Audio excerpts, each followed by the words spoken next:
Ito guys yung dinaanan ng baha noon nung panahon ng bagyong Riming. Kung nakikita nyo to guys, kung familiar ito sa inyo guys, ay ang dami tong bahay noon. Ngayon pa isa-isa nila kasi siguro may bahay na sila sa malayong lugar. Punong-puno to guys na bahay noon. Isipin nyo yun guys, ang dami ang bahay noon. Ngayon pa isa-isa na lang. Ginawa to guys noon ng ilog ng bagyong Riming. Isipin nyo yun guys, ang dami ng bahay.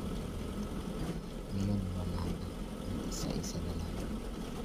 Naku, dinaanan to ng bagyong Riming, ng baha. Ang daming namatay dito guys.